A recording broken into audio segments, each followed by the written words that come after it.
everyone, it's Mary with a passion for paper. So I'm here today to share these really fun printable ephemera vintage cards from HoneyRuthDesigns Etsy shop, and I will link her shop below.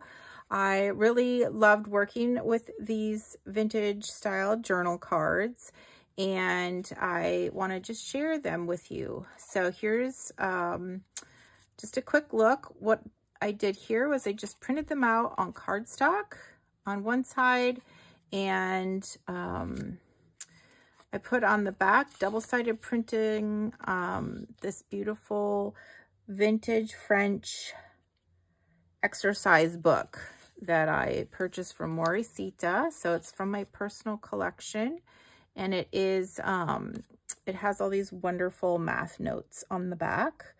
I believe she had several of those in her My Forgotten Treasures sale, so you might have seen them before. There's a couple that I purchased that had these wonderful math notes in them, so I just scanned them in and printed that on the back. So some of them are blank and some of them have the math notes on them. But I love these vintage images. These are from old advertisements, and there's such a nice mix. There's several from English. I think they're pretty much all in English except this one is in French, which I love this one. And they're from all different time periods. This one's in French.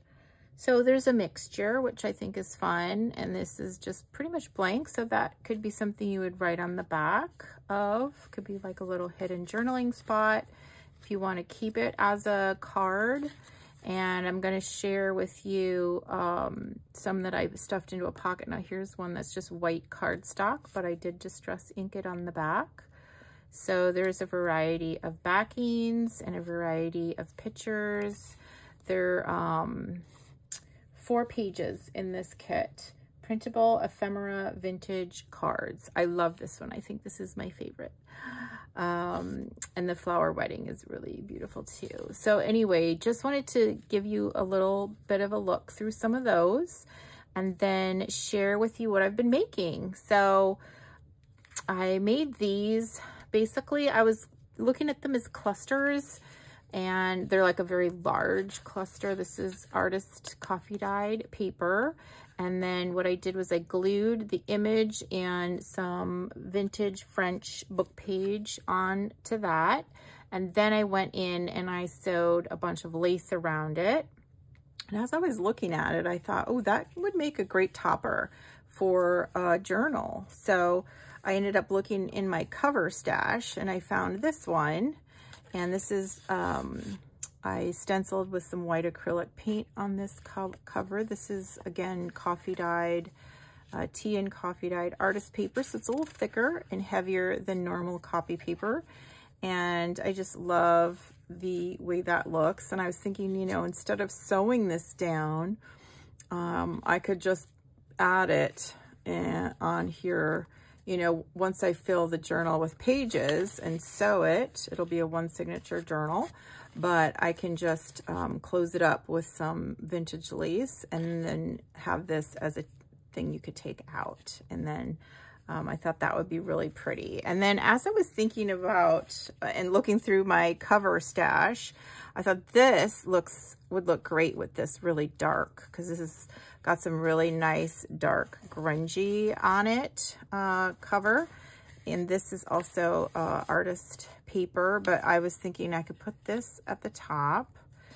And then this one I probably would either glue or sew down around here, and then do some kind of a really nice lace pocket at the bottom. So let's see, I do have a few pieces of lace here.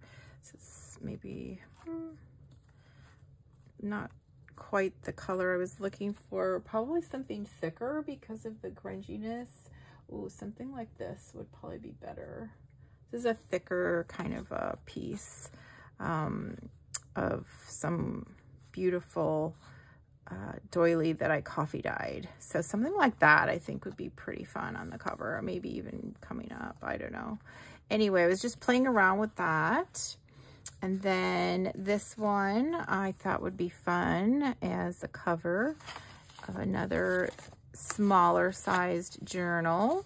And then this one with a little bit of coffee dyed lace behind it. And then the image on this artist dyed paper on the front of that. So there's a few ideas for little mini journal toppers. I do like to make a lot of the little mini journals. Sometimes I do booklets and sometimes I do journals. Here's another one I've been working on. So this one I have, you know, it's a similar size to these, but I have been putting some pages in here, and I do have a lot of the, I like sewing, adding a lot of sewing, and then these coffee dyed images. So here is a scrappy notepad, a cute short one, that's fun. And I did some ruffling here. So again, this was from Sam Poole Designs, Lady in White. So just, you know, having a variety of papers. This is from Ruby and Pearl, French Documents Kit. And then again with some of my white acrylic paint stenciling. This is a stamp I used when I was at my sister's house. And I haven't bound it yet, so I've just been putting together a lot of pages in here, and I see, been decorating it a little bit. So that's just to give you an idea of what something like this would turn into. So once I get going with loading it up with stuff. And the other thing I wanted to do was share this floating pocket with you. So here is a pocket that I made, and I have a tutorial on this, so I will link that video below. So you can sew some lace or other trim on these little sides before you sew it together. So you kind of lay it out flat, and I have a whole video describing that. But this one I made with a book here called Colette. And so I stuffed it full of different coffee and tea dyed items, as well as these beautiful cards. So these are some that are on cardstock, and then I just tucked in some Rolodex cards and an index card that I embossed, coffee dyed, some more of these.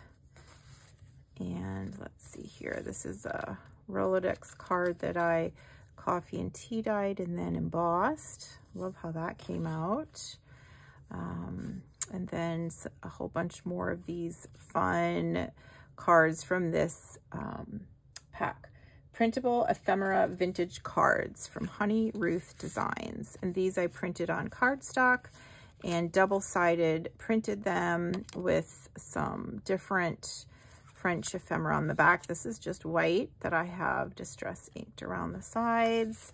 And then one of the French vocabulary vintage cards and a English one. So I just wanted to make a little stuffed pocket with all of these goodies and put this in my Etsy shop for sale. Since I haven't had one in there for a while, I have sold these before. They just have been sold out for a while because I haven't had a chance to get back into making the floating pockets. I kind of go in spurts and make a bunch of them, and then I don't make them for a while. So I'm going to go ahead and put this in my Etsy shop either later today or tomorrow morning.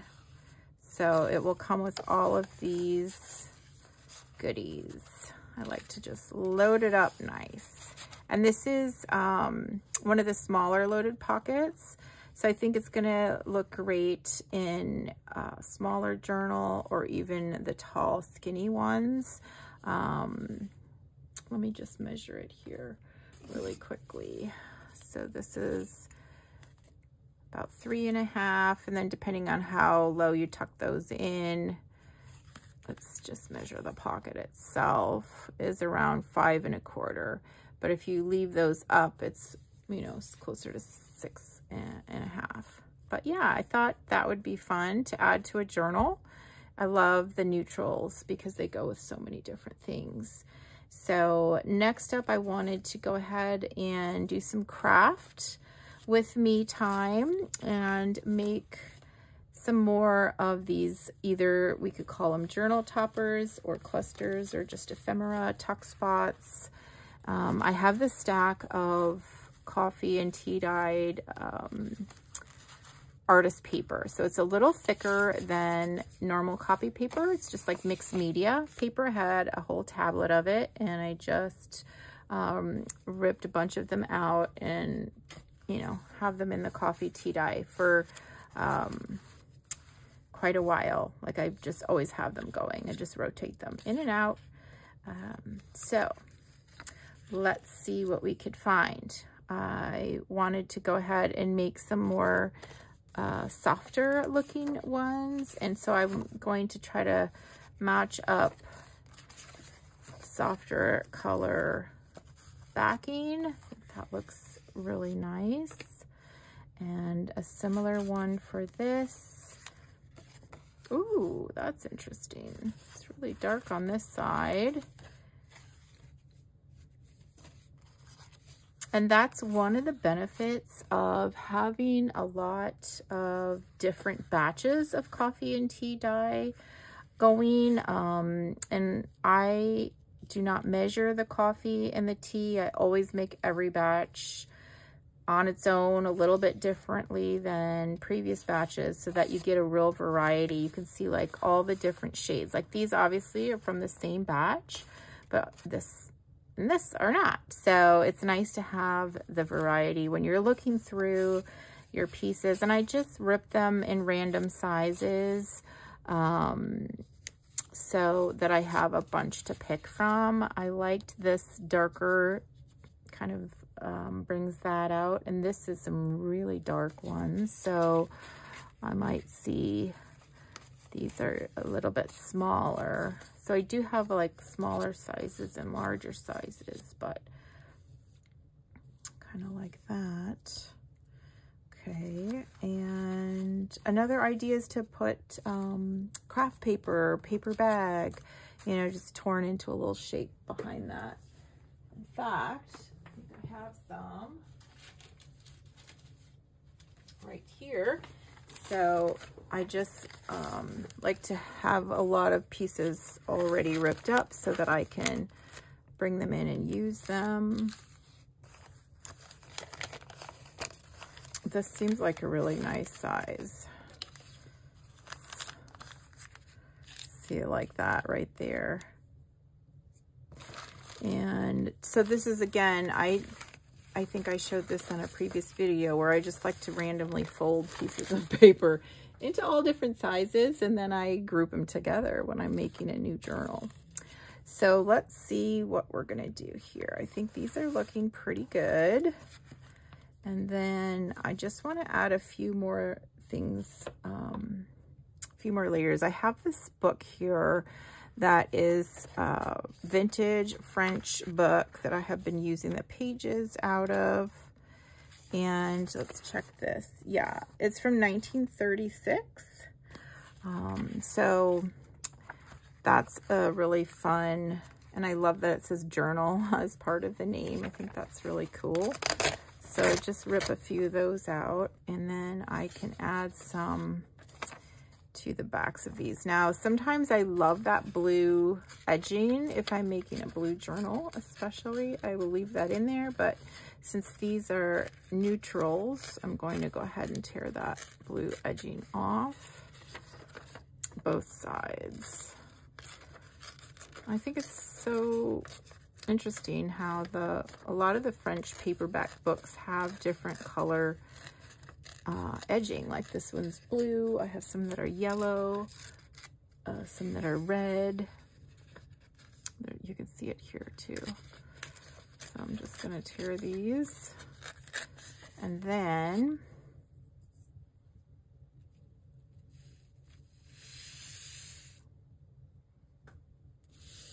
So this only has 2 things.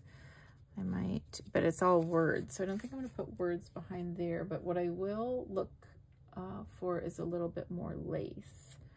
Let's see. Kind of like this lace. Let's see if it's the right color. And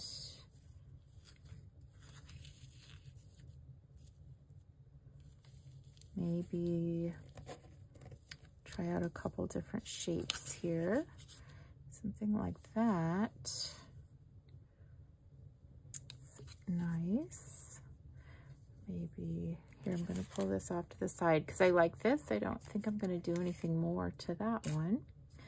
This one I just want to try out a few different things. So we could see how this looks.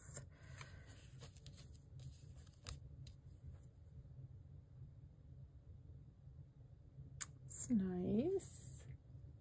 How about a couple of these others just to take a look?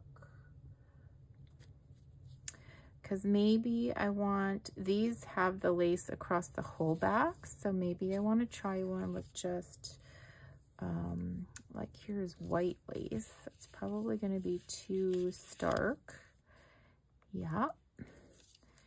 And here's some cream lace. Let's see if this is better. I think this is the right side here.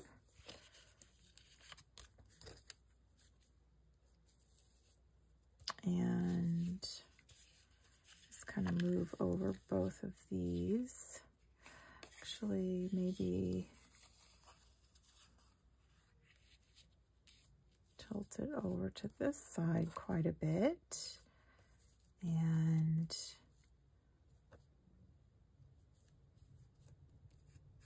oh, kind of liking that.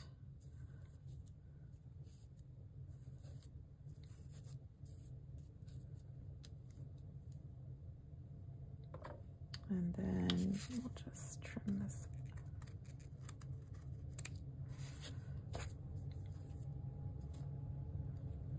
I think that looks pretty nice.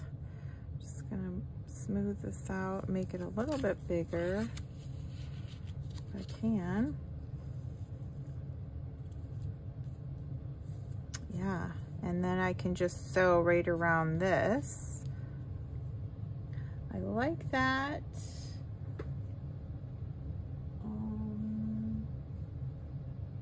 see. Also have some of this lace,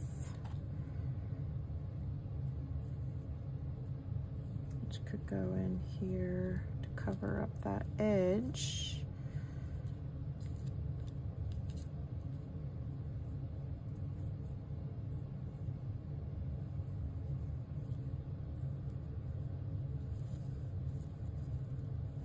And give it a little bit more layering. Kind of like how that looks. And then I could just sew it right along that edge. And then curl this up a little bit. Yeah, so I'm just gonna take this to the sewing machine and we'll be right back.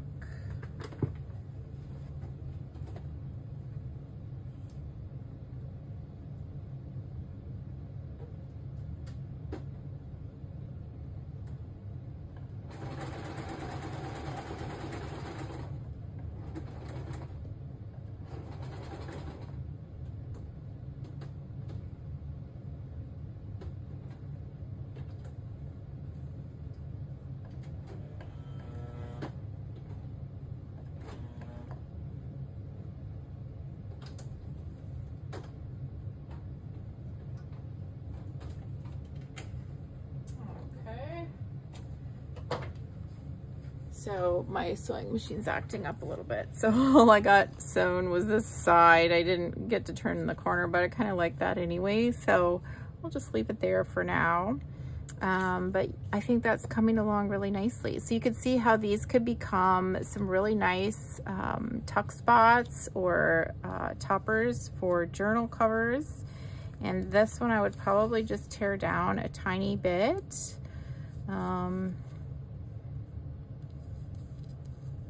but I do really like all of the extra lace, or I might build it up depending on the size of the journal. So sometimes it is nice to know the exact journal size first, and then you could, you know, put a little top here, maybe even bring this up a little bit and let this hang down a little lower, because I do love this lace. A lot of this lace is from Lavish Laces Etsy shop, and it's just gorgeous. I love it. So I've been using it a lot with my recent journals and clusters and toppers. I think that looks really nice. I'm just gonna go ahead and cut that off right here.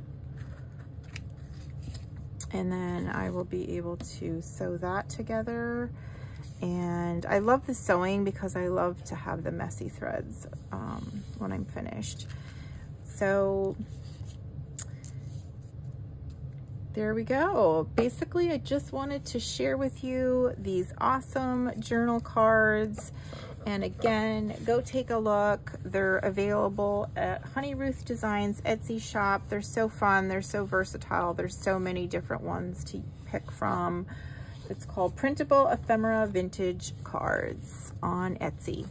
So I hope you enjoyed this and found some inspiration here. And until next time, take care and hope to see you in the next video.